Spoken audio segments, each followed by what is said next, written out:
Good morning, everyone, and welcome to the Quantum Leap Futures Morning Leap session for Wednesday, March the 28th, 2018. My name is Doug McKay. I'm the founder of Quantum Leap Futures. Each morning we get together in these live go-to sessions to take a look at the market macro to micro, take a look at the structure of the market, and then we drill down to our trade levels, our targets, and our hypotheses for the day.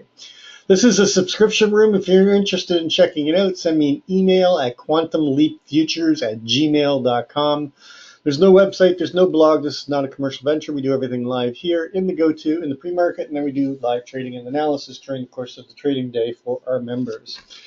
Please read through the disclaimer. Nobody at Quantum Leap is a certified trading advisor. We are retail traders operating within a self-organized learning environment. Past performance is not indicative of future results. Any trades that you see in Quantum Leap are for education purposes only. Please trade your own due diligence, your own trade plan, your own risk metrics. Man, I don't know how many times I've said that. Probably about 800 times. I don't even need a script anymore. Okay, so let's talk about yesterday. Yesterday, our hypo was a rotational day, either slightly above or slightly below. I was looking for hypo 1, an open auction, out of range, a move down into the prior day range, and somewhere between the 62 and the 54, I was looking for finding buyers and creating a base and then rotating up through and out of the prior day range and up into testing the 2675.75 and going sideways and chopping here in this upper area as we fought the open of the year. For the most part, that's what we got. We did get a neutral day. We broke the IB to the low side here at the 52.50. Then we rotated up, and we were talking about going neutral, and we went neutral, and we just sort of chopped around. Then news came out and changed the context of the day. And we had a whole bunch of different headline news about China and trade wars and NVIDIA, and we broke down. And it's important to understand when your hypothesis shifts. And if you remember, our hypo 4 was a breakdown day, and the best way to do that and to understand where the day shifts is when you break below or above the daily ATR. And that's why we track those. And, we've been breaking them quite a bit lately. And, we came down and we didn't bounce off of the 3-day balance, which is where I thought we would bounce from. We pushed through, came down to the value area low from the prior day, and then we broke, and that let in the floodgates, and we get this 34.5 point rotation down. They bounce 17, come down, put a lower low in, and then short covering into the close. So a neutral extreme day. We had one neutral extreme to the upside 2 days ago, and then we get a neutral extreme to the downside. And again, one of the reasons why we always think about the fact that if we get a neutral day, we could get another neutral day following it. And of course, very rare to see two neutral days in opposite directions. So looking at the news this morning, we did have the GDP, and GDP was a beat. It was a 2.9 versus 2.7, but what everybody is concerned about right now is this trade war, and of course our goods trade balance for February was actually increased to minus $75 billion. So even though the news was not all that bad in terms of GDP and GDP price index and real consumer spending, I think this affected it. And of course, what do? We get a sell-off instead of a rally. We have 10 o'clock, we've got pending home sales. That'll be the big news of the day for the indices. And then, of course, we've got crude oil inventories at 10:30. We've got Bostic speaking at noon.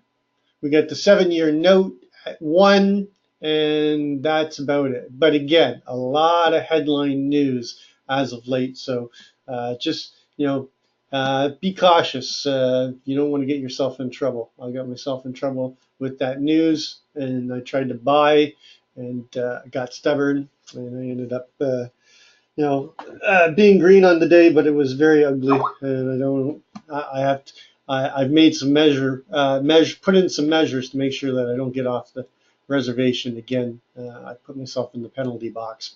So let's talk about the overnight. The overnight. The overnight inventory is pretty neutral. We opened inside of the lower distribution, tried to get into the upper distribution during the Asian session, and we couldn't. We rotate down through, tried to rally again, failed again, tested the 2600. Now I'm going to make a claim here. I think we're done testing the 2600. I think that the move is going to be up from here, even with yesterday's down day. The fact that they could not hold it inside of the 2500s yesterday on that sell-off, and the fact that we tested the 2600 again in the Globex makes me to believe that we're going to start this or continue this trend up. Because remember, the overall trend is up. Very heavy OTF participation. And in my mind, this is the OTF buying and building positions while we're down here. We did get a bit of a sell-off, but we're just the overall profile is a Gaussian profile, which is balanced, and our overnight VPOC is at 11 and a quarter. So I'm going to be using the 2636 as my over-under. I think we're going to see some choppiness in this lower distribution as we continue to see OTF on the buy. Watch on the open if we continue to get higher than normal volume. Our volume last night,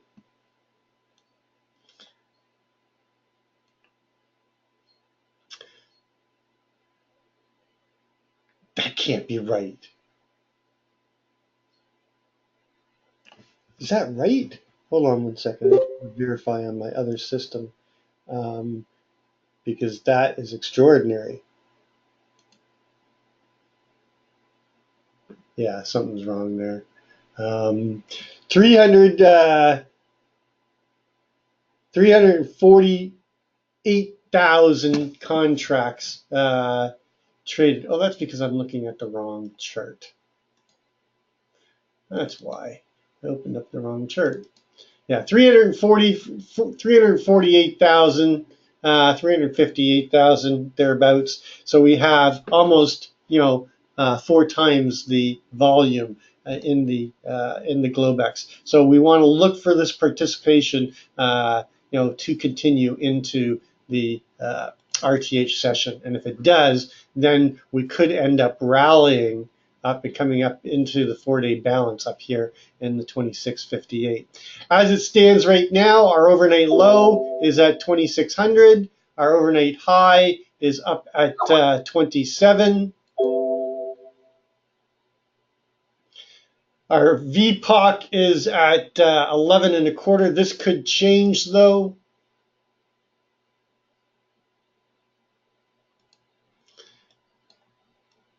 And I have targets here at 1375. Actually, this should not be a target. This should be a target and a trade area.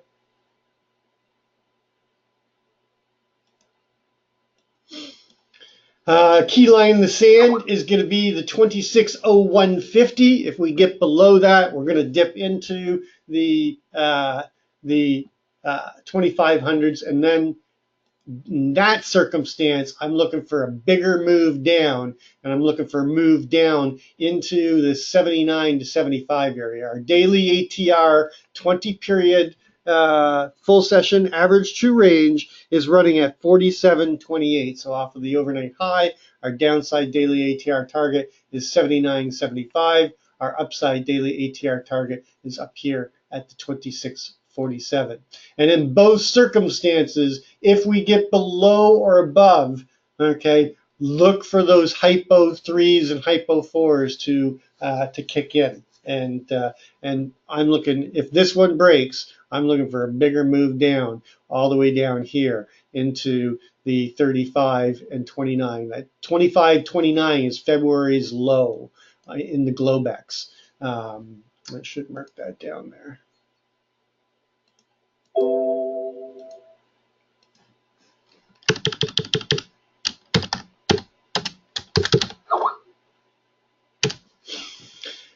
All right, so what is my hypotheses for the day? Well, my hypo 1 is an open auction in range. There is no value from yesterday because of the fact that we trended into the close on the extreme.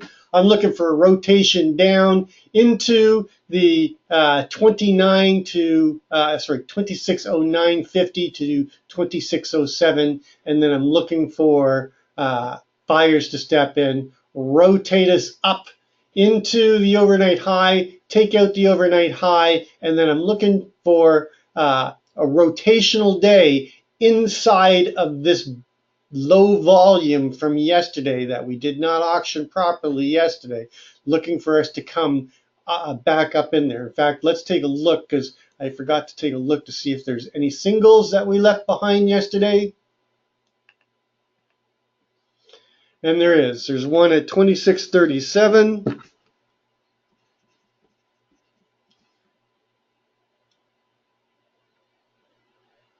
And 26.46 1/4. Okay, and you can see that yesterday we had a nice excess low.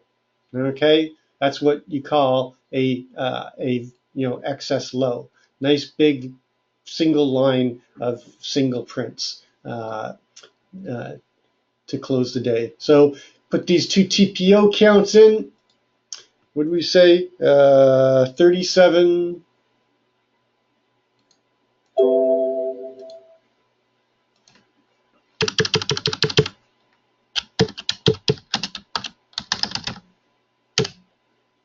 And 47, right? Just move this to the back for a second.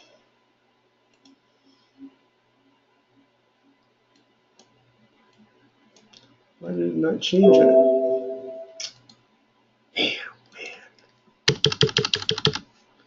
TPO single. Oh, because I did it the wrong one. Stupid me. Let me just get this out of there. TPO single, duplicate, apply. Okay. And then move it to 46.25.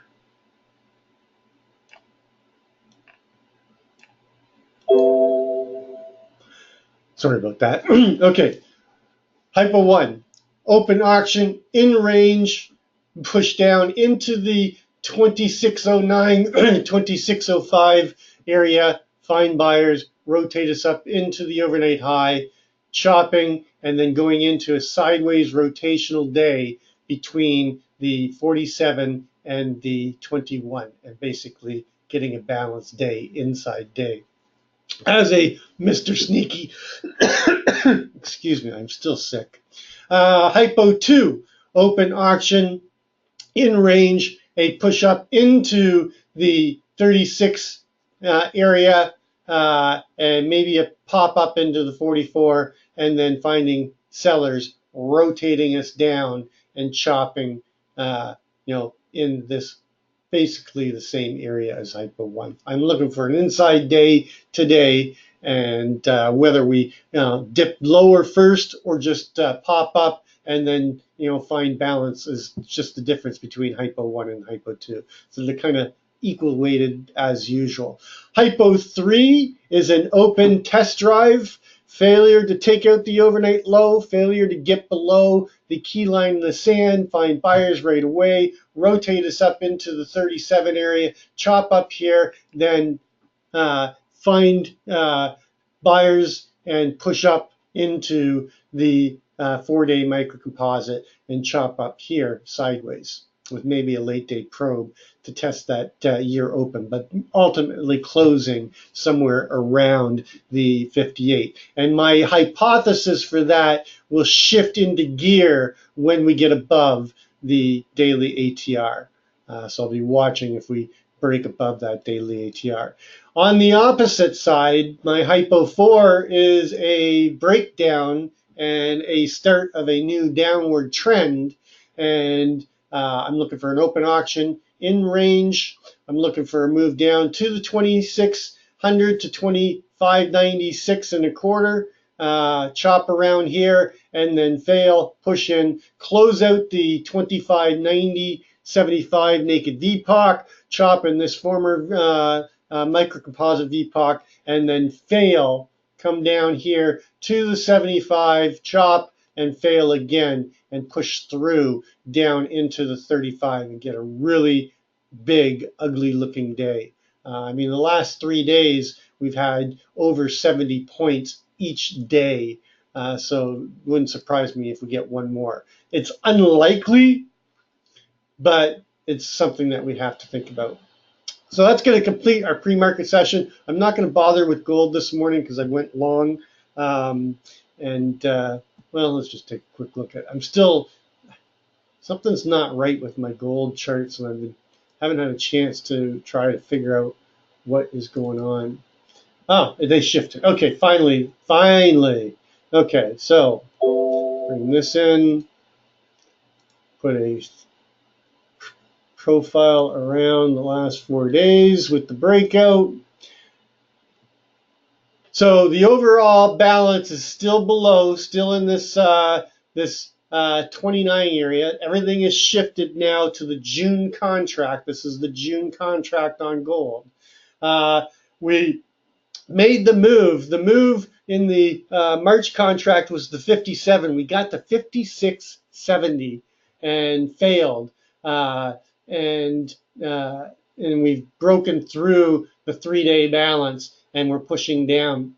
So look for the 35 to hold and then a bounce back up and chopping between these two CHVNs at 37.6 and 44.9 for the day.